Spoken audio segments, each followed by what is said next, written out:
This is day 4 of working with a horse, Miss Gracie here, and teaching her how to stop. Today we're going to be doing something different. So this is going to be part 2. I figured I was going to name them part 1, part 2, but it's all the same stuff. So part 2 is going to be different. So what we're going to do today, I'm going to get her lunched. And then instead of just trotting regular circles, we're going to trot some circles, break that circle down into a spin, trot out of that spin, and then repeat. So we want to keep it different with her, mix it up a little bit. So, but while I'm getting her lunged, letting her walk around, you're probably thinking, oh, she's already sweaty. No, I just brought her in from outside. It's that hot. So a little back history on Gracie. I've owned her since she was 5 months old. Now, the original place I started boarding, you know, I got her when I was there, when I moved to Ohio in 2013. Like I said, I got her 5 months old, moved her there with my other horse, Lexus, at the time. She didn't really get turned out a whole lot. The only time she got turned out was with another foal or yearling, as she was small herself. Fast forward, the place I was at, they were moving to Florida. So I moved my 2 horses an hour away because I wanted to work cows. So they go an hour away. So being that it's an hour from work, hour from home, it was an hour there, an hour back. So I'm driving 2 hours a day just to go see my horses. Gracie, we got Gracie saddle broke and all that stuff at the first barn. At the second barn, we worked on continuing more groundwork, more saddle work. I didn't ride her until I felt she was big enough and she was old enough. So she was started a little after 2, somewhere in there. Because like I said, she was a tiny thing. And she's only 14 hands, 14'2", if that. So she's much shorter than the other ones. Clyde's a little taller than her. So being that it took forever to get to the barn, go home, get up for work, be up at 3 a.m., 3:30, 4 o'clock, somewhere in there, there was a girl at the barn. She was showing cutting horses, so in my mind, oh, she's showing cutting horses, so she must know how to ride, she must know how to train. So the days I wasn't there, I was paying her to train Gracie. The next thing I know, after this goes on for a few weeks, a month maybe a little longer, my friend sends me a video. This girl, because I had noticed an attitude change in Gracie, and other people has. I get a video of this girl beating Gracie in the head. I got that video. I messaged that girl, never touch my horse again. Don't even think about it, don't go near her.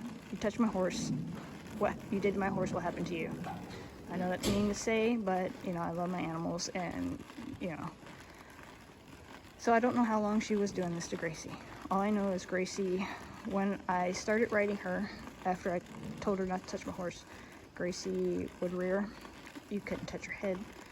She was very bad. She would put the tongue over the bit. She would fight. It was a nightmare. It was a horse that you passed on. You didn't want nothing to do with it anymore if you didn't like problem horses. So after that happened, I found this place. And sometimes I wish I didn't move because of the cows. I get to work the cows over at the other place. Anytime I want it, I go out and get them and put them back. Put them, you know, leave them like I found them. So fast forward, after all this happened to Gracie, I move here where I'm at right now. So I'm trying to fix Gracie. I'm at the point of I can't fix Gracie. I don't know how to fix Gracie because it was so bad. It was just unreal. I'm actually surprised I'm in this corner because she absolutely hates this corner. So with me trying to fix her, you could not get her in the correct lead. She wanted to go, she was running away from pressure. She was running away from everything. She was running away from you, a person. And that wasn't right. So, you know, I had a vet out. I'm like, she can't get in the right lead, and that back right, it was always in the wrong lead. You know, I called the vet out. And to this day, some people still linger on what that vet says. And I always advocate second opinion, third opinion, fourth opinion. Do not rely on what one vet says. I don't care how good they are or how good other people say they are. Always get a second opinion. So this vet says, Gracie is nothing more than a broodmare. She's not good for anything. You may be lucky if you can trail ride with her. So I'm like, I don't like what you say. So I called out, I want to say the best vet in Ohio, but you have Ohio State. So it's, you know, you can't be a big vet like Ohio State. Well, so I called Bella Vista out.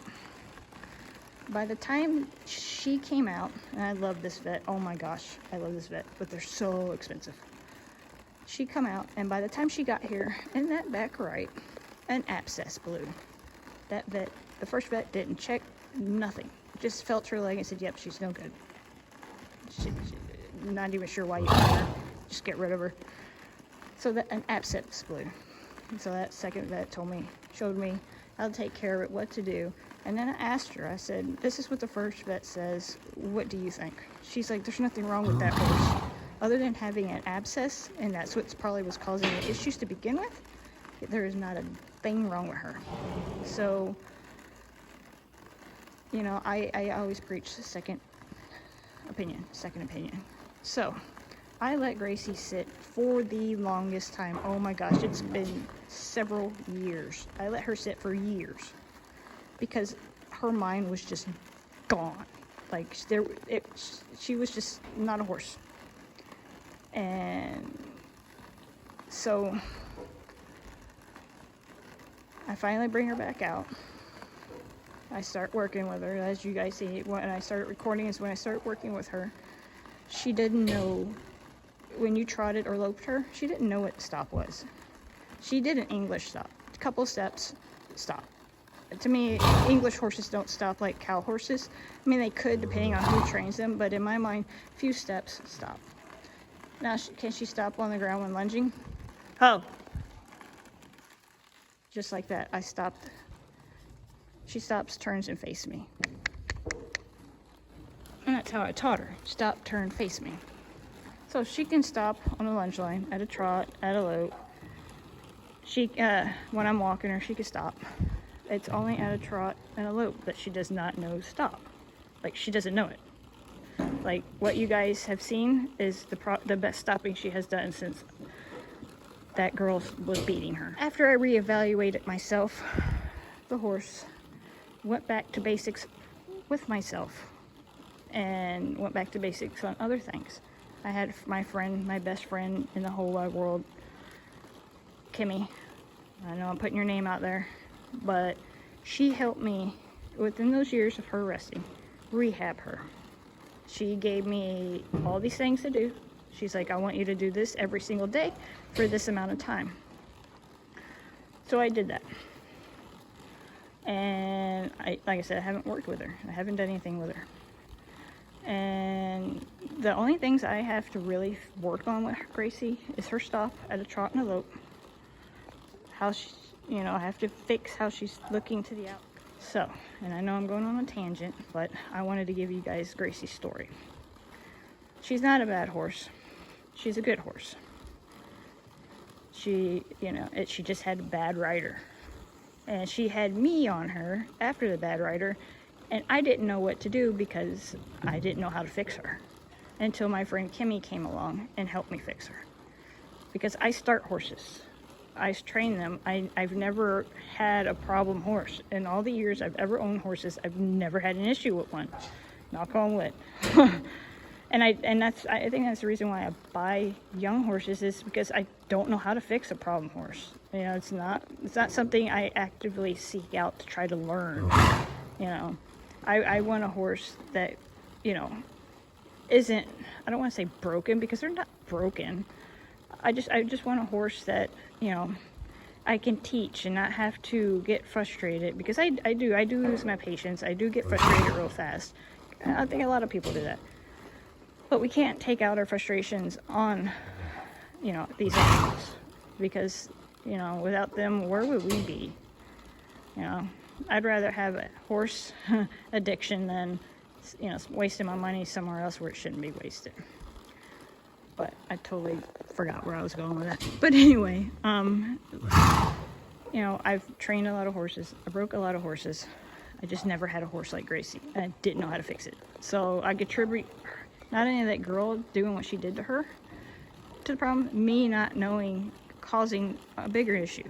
Because I can't put all the blame on one person. I blame myself as well. So that is Gracie's story. Let me get this thing here lunged, and we'll get this video going. And she's like, yeah, let's go. And we'll get some trotting in here. She's already sweating from being outside, so I don't want to ride her super long. We'll get her trotting here, doing some spins, end on a good note, and then we'll be at it tomorrow. So eventually we'll be switching to something different. So maybe some zigzags, trot circles, spin, roll back. So we'll, darn fly. So we'll, you know, we'll be mixing it up some. Because my hopes is to get her ready for show next year. And if I can get her really good, Angela plans on showing her. So I want to make sure she's safe for Angela. And anybody else who decides to ride her. And that's what's weird. Everybody wants to ride Gracie, knowing that Frank and Clyde have amazing stops, can do all this fancy stuff, but they want to ride a horse that don't know how to stop. I never understood that.